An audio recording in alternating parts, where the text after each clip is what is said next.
We made it. Hey, welcome to Tea for Lunch, a weekly show powered by Arcade Studios. Each week, we'll serve you the top stories we're following in social media, entertainment, celebrity, and tech in 15 minutes or less.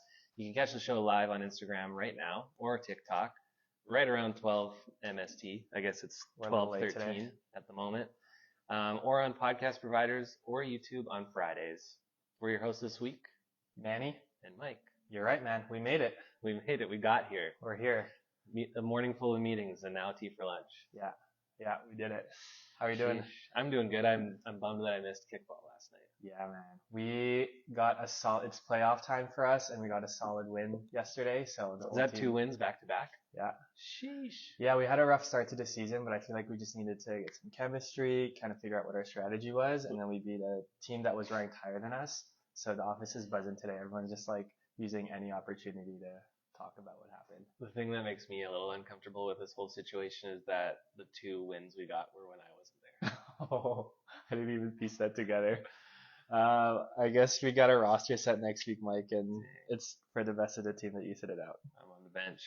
Yeah, it's the last game Going next to the week. G League. Nah. I think we just needed time to figure it out, and we did. So yeah, it was good. And I injured my quad, so I'm just a liability anyway.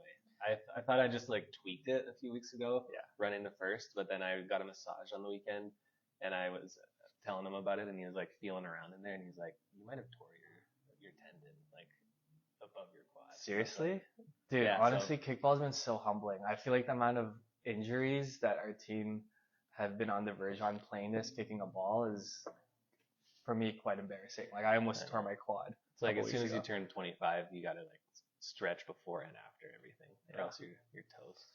Anyway, other than that, how was your weekend? It was good. It was Mitzi and I's anniversary. Hey. That's why I was getting a massage, special occasion, you know.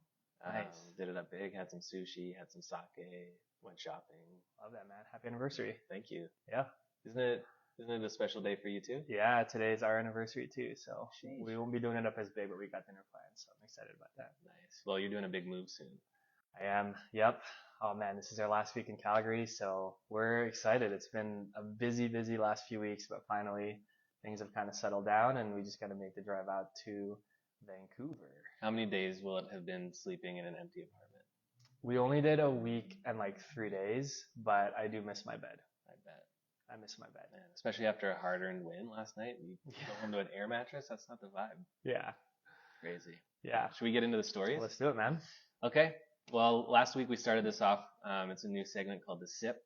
So for The Sip this week, your weekly rundown of the top stories happening in social. We've got Instagram, finally allowing users to download public reels.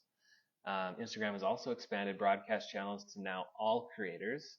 If you haven't got into the broadcast channel game, it's a big thing that they're prioritizing, an opportunity to get more into like DM kind of environments rather than feed posts. You can now add music to your Instagram notes, which I haven't seen the relevance yet.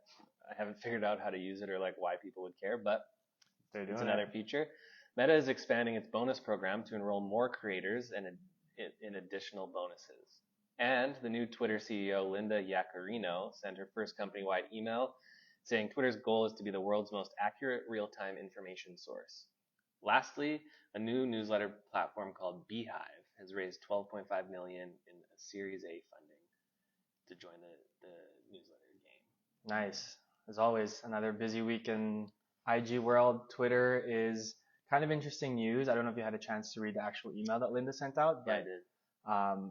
It was very much on brand with what a lot of media outlets have termed her to be as like the Velvet Hammer. So it was a little bit of a vague email, but if you're someone who loves Twitter and loves working for Twitter, it was something that you can get behind and be excited about really easily. Yeah.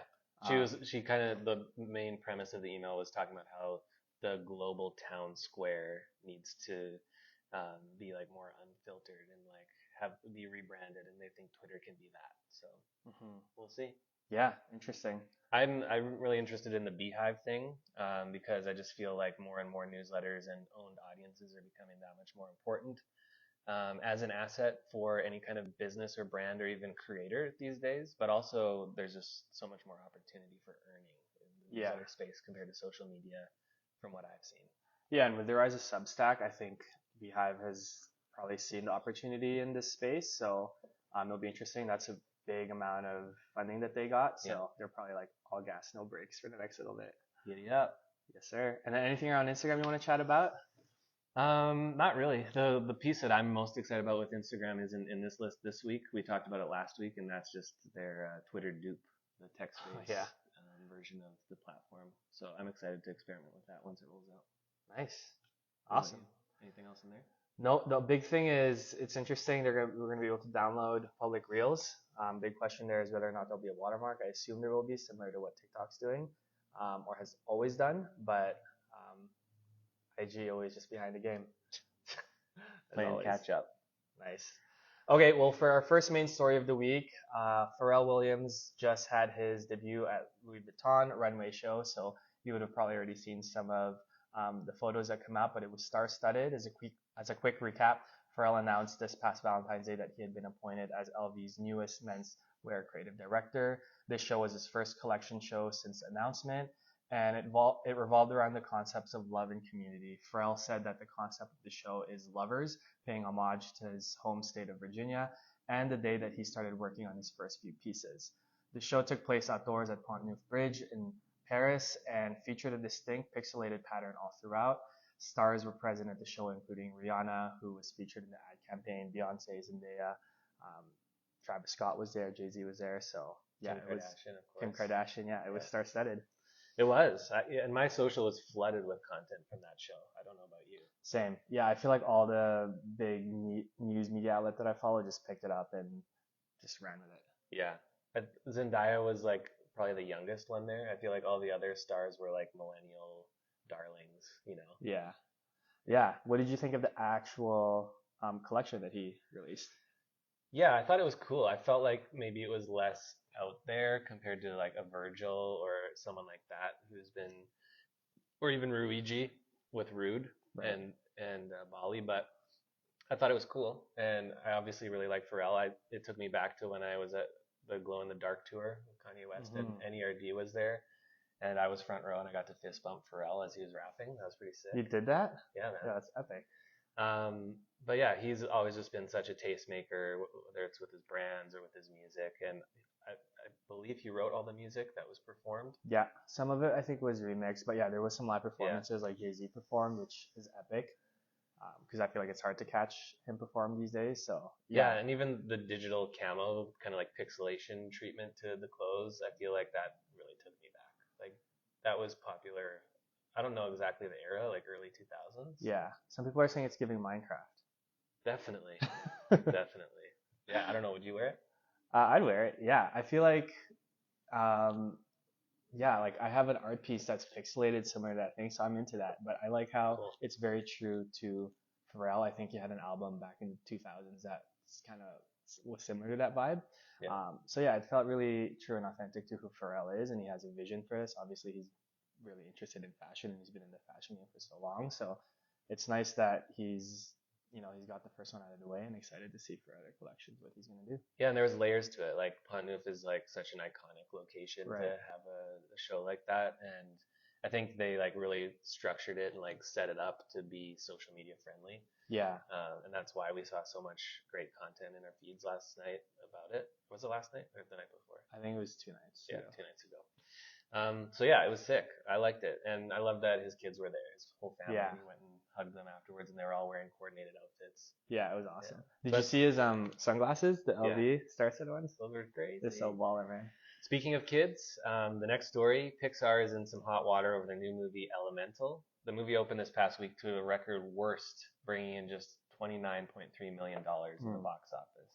This was actually the lowest opening weekend for Pixar ever, even beyond forgettable Pixar adventures like the one from 2015 called The Good Dinosaur, which I don't think any of us saw, or 2020's Onward, which grossed $39 million, and then even last year's big money loser, which is sad for me to say because I love Buzz Lightyear, but Lightyear only did about $51 million. On paper, their new film seems like the kind of inventive movie, visually dynamic project that would get people excited, that the company's known for.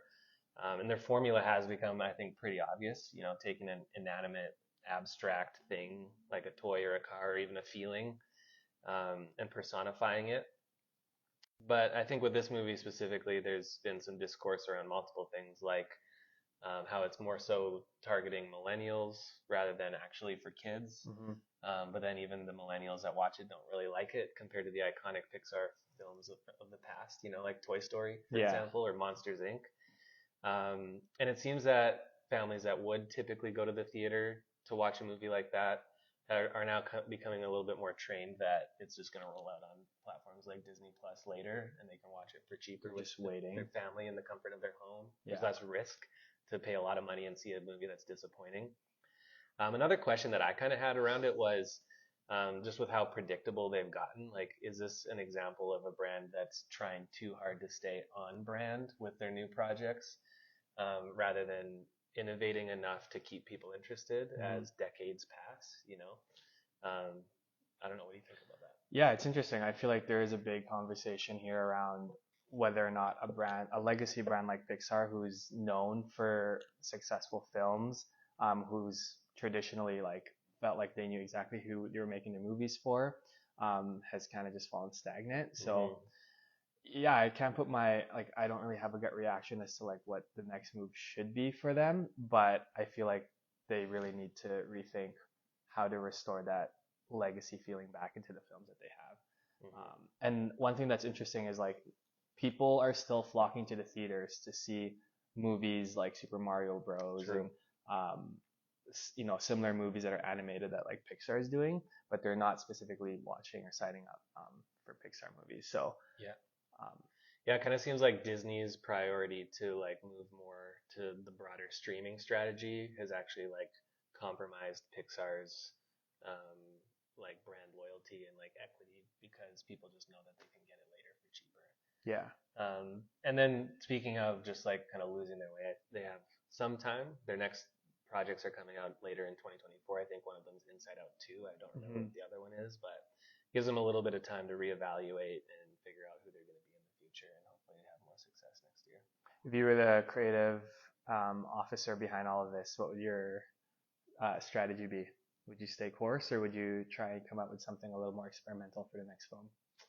I think you gotta. I don't know exactly what the play is, but I think it's just stepping out of the formula.